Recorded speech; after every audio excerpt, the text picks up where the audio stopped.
Cricket रसिक हो नमस्कार. मी विवेक कुलकर्णी. आपल्या सर्वांचं स्वागत आहे माझं पिंपरी चिंचवड चॅनेलच्या क्रिकेट गप्पा या खास कार्यक्रमात. जसं की हा व्हिडिओ आपल्यासमोर येईल, तुम्हाला पूर्णपणे ही बातमी ठाऊक झालेली असेल की रजत पाटीदारचा आरसीबी संघ गुजरात टायटन्सला 92 धावांनी नमवून अंतिम फेरीत दिमाखात प्रवेश करता झाला आहे. रॉयल चॅलेंजर बंगलोर म्हणजेच आरसीबी म्हणजेच विराट कोहलीचा संघ पाचव्यांदा IPLच्या फायनलमध्ये प्रवेश करत आहे.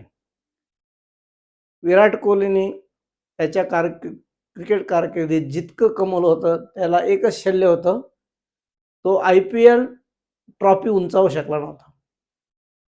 18 वर्ष तब्बल एका संघाशी एकनिष्ठ राहिल्यानंतर विराट कोहलीने अनेक मोठे मोठे ऑफर्सला नाकारत आरसीबी सोबत आपली रॉयल्टी आणि लॉयल्टी एकसंध ठेवली आणि आपल्याला कर्णधार पदाचं किंवा आपल्या आरसीबी संघाला नवीन कर्णधार मिळावा या उदात्त हेतूने त्यांनी कर्णधार पदाची वस्त्रे स्वतःवरून दूर केली.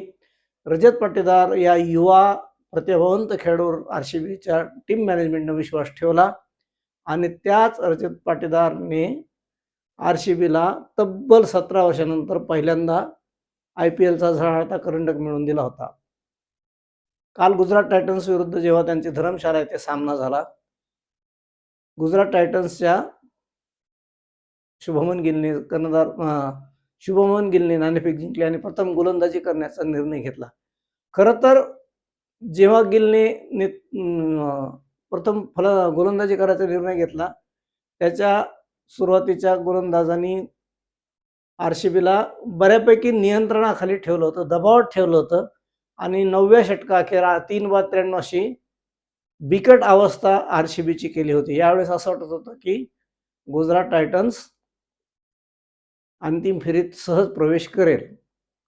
मी माझ्या व्हिडिओत तुम्हाला कित्येक वेळेस हा शब्द ऐकला असेल क्रिकेटच्या निश्चित. ही मी म्हणत नाही, हे क्रिकेटच्या सर रिची बेनॉपासून सुनील गावस्करपर्यंत ते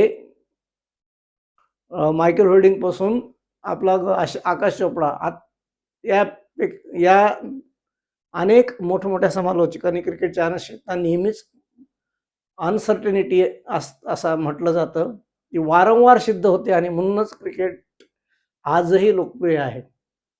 रजत पाटीदारने आपल्याला आरसीबीने कर्णधार पदासाठी का निवडलं याची सुंदर प्रचिती देताना काल अत्यंत सुंदर आणि तितकी स्फोटक फलंदाजी केली. काल त्यांनी अवघ्या 32 चेंडूत 9 उत्तुंग षटकार आणि 5 आकर्षक चौकार मारत 93 धावा केल्या. नाबाद 93. खरं तर तो शतकाजवळ होता, तो शतक पूर्ण करेल असंही वाटत होतं. पण मोठे खेळाडू खरे मोठे तेव्हाच होतात जेव्हा ते आपल्या वैयक्तिक विक्रमापेक्षा संघाचं हित पाहतात. काल कुणाल पांड्या, रवींद्र जडेजा जेव्हा आक्रमक खेळत होते, रजत पाटीदारने आपल्या शतकाचा विचार न करता स्ट्राईक रोटेट ठेवली आणि कदाचित म्हणूनच तो 93 धावावर नाबाद राहिला, त्याचं शतक झालं नाही. पण त्याही पेक्षा जेव्हा 20 षटकाचा खेळ संपला, आरसीबीच्या नावापुढे 255 धावांचं आव्हानात्मक धावसंख्या धावफलकावर झळकत होती. खरं तर इतक्या मोठ्या फेरीच्या सामन्यासाठी 250+ धावा खरोखरच म्हणजे सन्मानजनक धावसंख्या आहे, आव्हानात्मक आहे आणि त्याचीच प्रचिती आरसीबीच्या गोलंदाजांनी दाखवली. गुजरात टायटन्सला जशी सुरुवात व्हायला हवी होती तशी अजिबात झाली नाही. त्यांच्या विकेट लागोपाठ पडत गेल्या आणि संघ एकदम अडचणीत आला.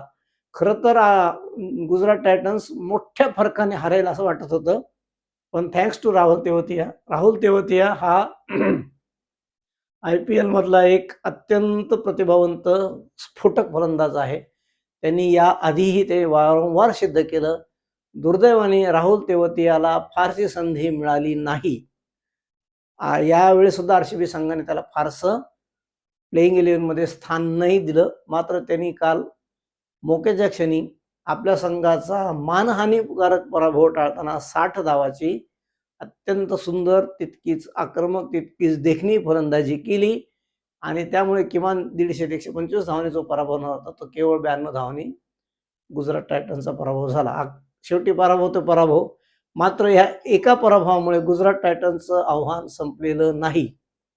त्यांना सेकंड एलिमिनेटरच्या सामन्यात राजस्थान रॉयल्स विरुद्ध सनरायझर हैदराबाद मधला जो कोणी विजेता असेल त्यांच्यासोबत त्यांना खेळण्याची संधी मिळणार आहे आणि तो जर सामना जिंकला तर ते मग अंतिम फेरीत आरसीबी सोबत पुन्हा एकदा 2 हात करतील. आता आरसीबी बद्दल बोलावं तेवढं कमीच आहे. आरसीबीने या स्पर्धेत अगदी सुरुवातीच्या सामन्यापासून प्रत्येक सामन्यात खरोखरच आपल्या दर्जाला साजेसा खेळ केला आणि म्हणूनच त्यांचं सलग दुसऱ्या विजेतेपदाकडे पाऊल पडत आहे. आरसीबीसाठी कुणाल पांड्याने अष्टपैलू कामगिरी केली, भुवनेश्वरने गोलंदाजीत केली, विराट कोहली वेळोवेळी खेळतोय, व्यंकटेश अय्यरनी जेव्हा संधी मिळेल तेव्हा आपलं उपयुक्त सिद्ध केली. एकूणच आरसीबी संघ आता ह्या क्षणी तरी जास्त फेवरेट वाटत आहे.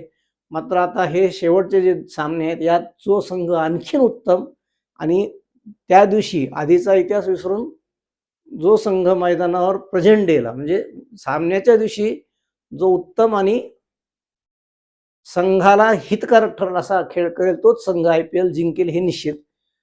आरसीबीच्या विजयाबद्दल चाहत्यांच्या मनात आशादायक चित्र असणं त्यात काही वाईट नाही. भारतीय क्रिकेटर्स एक अत्यंत भावनाशील असतात. ते नेहमीच मेंदूच्या ऐवजी हृदयापासून विचार करतात. विराट कोहली तेंडुलकर नंतर आपल्या भारतीय क्रिकेटला पडलेलं एक सुंदर स्वप्न आहे. त्यामुळे विराट कोहलीचे फॅन्स पुन्हा एकदा विराट कोहलीसाठी IPL जिंकावं अशी अपेक्षा करत असतील. विराट कोहली आता 36 ते 38 मध्ये आहे.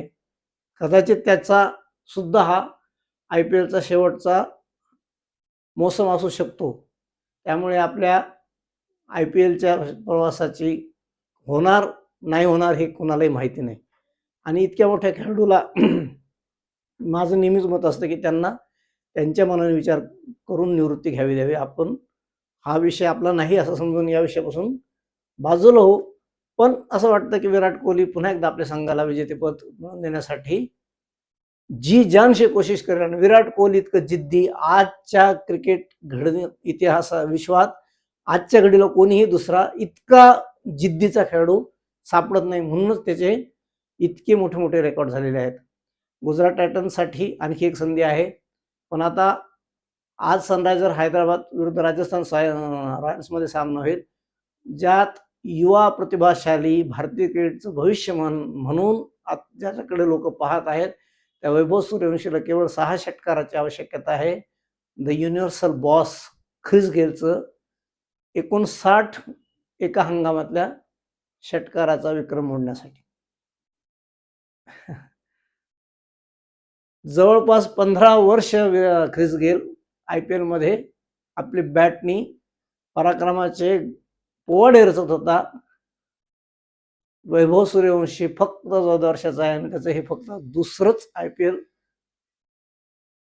करिअर मधलं दुसरं वर्ष आहे. पण तरीही त्यांनी अवघ्या 2 वर्षात क्रिकेट विश्वाला आपल्या प्रेमात पाडलं आहे.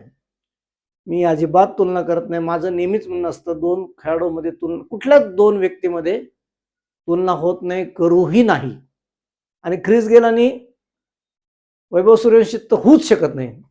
पण तरीही मी जसं म्हटलो की आपण भावनाशील युग आहे. आपल्यासाठी वैभव सूर्यवंशीने आज आणखी एक तुफानी फलंदाजी करावी आणि 7 षटकार मारावेत. म्हणजे 59चे 60 होतील आणि एका हंगामात 60 षटकार मारण्याचा नवा विक्रम आपल्या मुलाच्या वयाच्या वैभव सूर्यवंशीच्या नावावर व्हावा हे भारतीय म्हणून प्रत्येक भारतीयाला वाटत असेल.